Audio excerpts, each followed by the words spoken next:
Jananayagan sensor ஒரு மயில வேணாண்டா, மொட்டை குடுறா கையில, இந்த ஆட்சியே வேணான்னு தூக்கி போடுங்க. உண்மையான வருவாங்க. சென்ட்ரல் கவர்மெண்ட் ஒரு மயில வேணாம், நீங்க கிழிச்சதெல்லாம் போதும். இந்தியா விற்பனைக்குன்னு போட்டிருந்தேன். இப்ப நாட்டை நாசம் பண்ணி இந்தியாவை உண்மையிலேயே வித்துட்டு இருக்காயா, எல்லாத்தையும் வித்துட்டாங்க. நம்மெல்லாம் சும்மா என்னடா நாடாடா இது, வித்து திங்கிறாங்க எல்லாம். நான் சொல்ல போனா சொல்லுவேன், இது வேற மாதிரி போயிடும். கேரளா போயிடுச்சு, காஷ்மீர் போயிடுச்சு. இப்ப இந்த வந்துட்டு இருக்க மத ரீதியான அப்பட்டமான பொய்ய சொல்லிக்கிட்டு இந்த நாட்டை நாசம் பண்ணிட்டு இருக்காங்களே, அதெல்லாம் என்ன மயிருக்கு எப்படி வந்துச்சு? இவன் என்ன தப்பு பண்ணா? என்ன பேசிட்டு இருக்கீங்க? நான் நியாயத்துக்கு குரல் கொடுக்கிறவன். நான் சாதாரண அடிப்படை தரமட்டத்தில் தர லோக்கல் தான். அதை எதிர்க்கிறேன். இந்த சென்சார் ஒரு மயில வேணாண்டா, மொட்டை குடுறா கையில, இந்த ஆட்சியே வேணான்னு தூக்கி போடுங்க.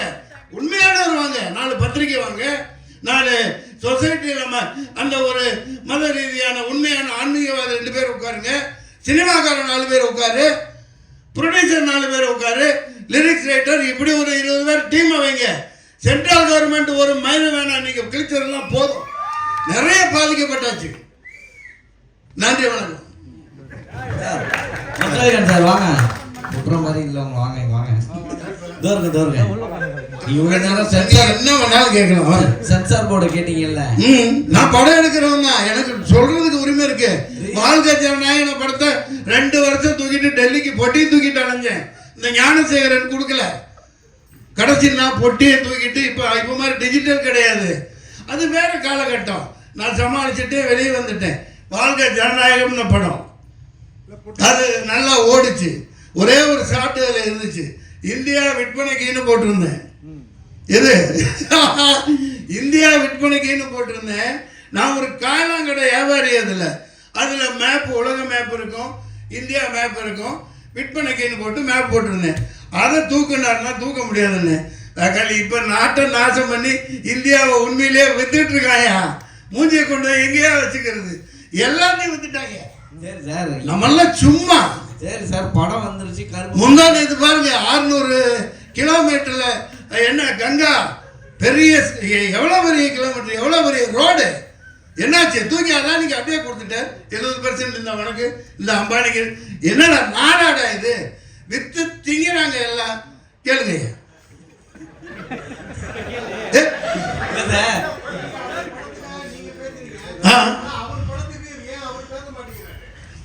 ஒண்ணு புரிஞ்சுக்கீங்க, காரணங்கள் இருக்குங்க, காரணங்கள் இருக்கும். அது அவர்கிட்ட தானே கேட்கணும்.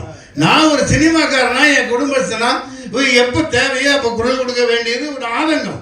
நான் எப்போ ரிலீஸ் ஆனா குடும்பத்தோடு போய் பார்ப்பேன், இதே தியேட்டரில் பார்ப்பேன். அதை பதிவு பண்ணிருக்கேன், எல்லாத்துக்கும் தெரியும். இப்போ ஏங்க நீங்க தனிப்பட்ட தாக்குதல்லாம் நடத்த வேண்டாம். அவர் தயாரிப்பாளர் எவ்வளவு பாதிக்கப்பட்டிருக்காங்க, லட்சக்கணக்கான ரசிகர்கள், கோடிக்கணக்கான பேர். அது ஒரு ஆப்டர் சினிமா தான், தூக்கி போட்டலாம், அது வேற விஷயம். ஆடியோ லான்ச் எடுத்துட்டு இருப்பார் சார் அவரு. ஆடியோ லான்ச் எடுத்துக்க வரா, அப்புறம் என்ன ஆடியோ லான்ச்? ஆமாங்க, அதான் மலேசியாவில் தான் மாலிக் பாய் பின்னிட்டானே, பெரிய மாலிக், மலேசியாவே தூக்கி போட்டு அது வரைக்கும் உலக சரித்திரத்தில் இல்லாத அளவுக்கு பண்ணியிருக்காரு. நீங்க குரல் கொடுத்துருக்கீங்க, தமிழ்நாட்டில் நடத்திருந்தா பரவாயில்ல. நான் ஒரு ப்ரொடியூசரா, அதோட பேசுறேங்க. ஆடியோ லட்சம் பல கோடி போயிருக்கும். ஆமா, ஏன் தமிழ்நாட்டுல இருக்க மலேசியால போய் வைக்கிறீங்க? என்ன பேசுறீங்க? அமெரிக்கால கூட வைப்பாங்க. நம்ம தமிழ் சினிமா எங்க போயிருக்குது? துபாயில கூட வைக்கலாம். நல்லா நடந்துச்சா? அங்க என்ன பேச்சு பேசுறீங்க? டிக்கெட் விற்பனை பண்ணி தான் சார் உள்ள அலோ பண்ணாங்க. எது டிக்கெட் வித்து தான் உள்ள. சரி, அதனால உங்களுக்கு என்ன போகுது? நீங்க ஏன் வைத்திருச்சல் பண்றீங்க? சின்ன படம், அதாவது வெறுப்பு அரசியல் கூடாது. இல்ல இல்ல கேளுங்க, நீங்க கேட்டு என்ன கேட்டாலும் நாக்க புடுங்கிட்டு சாப்பிடுற மாதிரி கேளுங்க. சின்ன படம் தியேட்டருக்கு வரலனா நீங்க கேளுங்க. ரீ ரிலீஸ் கேடிவி மொபைல் எல்லாத்தையும் போட்டாங்கல, திருப்பி ரீ ரிலீஸ்க்கு தியேட்டருக்கு வரீங்க கேட்க வேண்டியதானே? இந்த படத்தை யாரை சொல்றீங்க? என்ன சொல்றீங்க? இந்த தமிழ்நாட்டுல, நம்ம தமிழ்நாட்டுல தான் கேக்குறேன். எந்த படத்தை? இதோ இப்ப கூட தான் கீழ மங்காத்தா போயிட்டு இருக்கு, கில்லி போயிட்டு இருக்கு. லைனா புது படங்க வெளியிடுங்கன்னு சொல்ல வேண்டியதானே? ஏங்க ஓன் ஒரு விஷயம் சோர்ஸில் இருந்தவன், நானும் தயாரிப்பாளர், நான் 11 கூட எடுத்திருக்கேன். இல்ல சார், தியேட்டர் கிடைக்கல. இப்போ அவர்கிட்ட டைரக்டர் கேக்குறாங்க, ப்ரொடியூசர். அதுதான் நண்பரே, தியேட்டர் கொடுக்க மாட்டேங்கிறாங்க, ஓடிடி கொடுக்க மாட்டேங்கிறாங்க. இதெல்லாம் சேனலைஸ் பண்ணணும். சரியான ஒரு பாடி இருக்கணும். ராணுவம் மாதிரி ஒரு நம்ம தயாரிப்பாளர்கள், ஏன்னா அவங்க தான் கடவுள்கள், அவங்க தான் முதலாளிகள். அதனால சகோதரர் கேட்டார், நண்பர், பழைய நண்பர் தான் அவர். நான் அவருக்கு வக்காலத்து வாங்குறதுக்கெல்லாம் வரல, ஆதங்கம். அவர் பேச மாட்டேங்கிறாரு, பேச மாட்டேங்கிறாரு. சார் மன்சூர் சார், அவர் 2000 ரூபா அவர் ரசிகர்களையும் டிக்கெட் வித்து வதைக்கிறாரு. படம் ரிலீஸ் ஆகலன்னா ப்ரொடியூசர்ஸ் ஆகுறாங்க. அவர் பேச மாட்டேங்கிறாரு. நீங்களாம் பேசி என்ன ஆக போகுது சார்?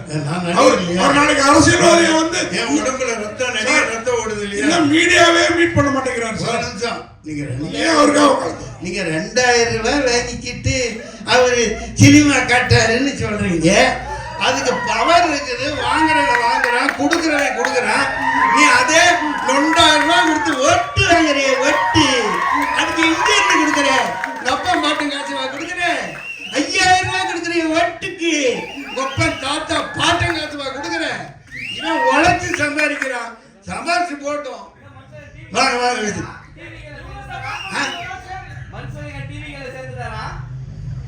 சில்லித்தனமா கேட்க கூடாது. என்னை பத்தி என் கேரக்டரையே புரிஞ்சுக்க மாட்டேங்குது. நான் நியாயத்து பக்கம் எப்பவும் நிற்பேன். நான் எந்த இது அதெல்லாம் எனக்கு அப்பாற்பட்டது. கொஞ்சம் அரசியல் அவருக்கு அனுபவம் இல்லாமல் இருக்கலாம், அது வேற விஷயம். இது கருப்பு பல்சர் தயாரிப்பாளர் பணத்தை போட்டுட்டு நெருப்பு கட்டிக்கிட்டு இருக்காரு. ஆமா, அப்பா எனக்கு போட்ட மாதிரியே பிரியாணி எல்லாத்துக்கும் இவங்களுக்கு போடணும்ப்பா. ராவுத்தர் இவரெல்லாம் அண்ணன் விஜயகாந்த் ஐயாலாம் படம் எடுத்தாங்கன்னா ப்ரெஸ் மீட்டில் அப்படியே கம பிரியாணி போட்டு தான் அனுப்புவாங்க. நன்றி, வணக்கம். இருந்தால் அதான் ஒரு இயக்குனர் பாருங்க, முரளி கிரீஷ், இதை பணம் போட்டு எடுத்திருக்கேன், எப்படி இதை வெளிக்கொண்டு வந்து எடுத்து முடிக்கணும், முடிச்சுட்டா ஒரு படத்தை முடிச்சுட்டு வீட்டுக்கு போவேன்னு சொன்னீங்க. அதை நான் ஏற்றுக்க மாட்டேன். அப்படி சொல்லாதீங்க. இன்னைக்கு நிலைமை அப்படி இருக்கு. அதாவது சினிமாவை காப்பாற்ற தயாரிப்பாளர் சங்கம், நடிகர் சங்கம், இப்படி பல சங்கங்கள் பெயரளவுக்கு தான் இருக்கே தவிர சினிமாவை காப்பாற்றுறதுக்கு எதுவுமே இல்லை. இப்போ சென்சார் பாருங்க, இப்போ விஜய் தம்பி படம், அவர் ஒரு மாஸ் ஹீரோ, மாஸ் இது டைட்டுக்கு வர முடியல. பொங்கலுக்கு வராமல் பக்ரீத்துக்கு விட முடியும். ஒரு டைம் எப்போ அது சென்சார் எல்லாம், அதுவும் இப்போ சென்ட்ரல் மயமாக்கிட்டா இது ரொம்ப கொடுமை. சென்சாருங்கிறது 4 ப்ரொடியூசர், ஃபைனான்சர் இருக்கணும், டைரக்டர் இருக்கணும். அந்த பாடியில் நடிகர், இந்த சம்பந்தமானவங்களும், சோசியல் ஆக்டிவிட்டி, சமூக சேவகர்கள், இந்த மாதிரி தான் இருக்கணும். இண்டிபெண்ட் பாடியாக இருக்கணும். இந்த சென்சார், வெங்காயம், இந்த மசாலெல்லாம் இனிமேல் இருக்கக்கூடாதுங்கிறது என்னோட கருத்து. அப்படி இருந்தால் எந்த 2 பாடி இண்டிபெண்ட்டாக செயல்படணும். இந்த தகவலை ஏன் சொல்கிறேன்னா, ஒன்று சென்சார், சென்ட்ரல் கவர்மெண்ட், எந்த கவர்மெண்ட்டும் இருக்கக்கூடாது. இந்த சொசைட்டியை பாதுகாக்கக்கூடிய மக்கள் 15 பேர்கள் இருக்கணும். இந்த அரசு தலையிடம் இருக்கக்கூடாது. அடுத்து இந்த தேர்தல் ஆணையம், அது இண்டிபெண்டா TN சேஷன் அப்படின்னு ஒரு ஆண்மகன் இருந்த வரைக்கும் அது தேர்தல் ஆணையமாக இருந்தது. அதுக்கப்புறம் கேவலமான முளமாரிகள்லாம் உட்காந்துட்டு இந்த நாட்டை நாசம் பண்ணுறாங்க. இந்த படம் வெற்றிக்கு வாழ்த்துக்கள். ரொம்ப கஷ்டப்பட்டுருக்கீங்க. மக்கள் நல்லா பார்ப்பாங்க, ஆதரவு தருவாங்க. அதிக நேரம் எடுத்துக்கிட்டேன், அடுத்த காட்சிக்கு தயாராக நினைக்கிறேன்.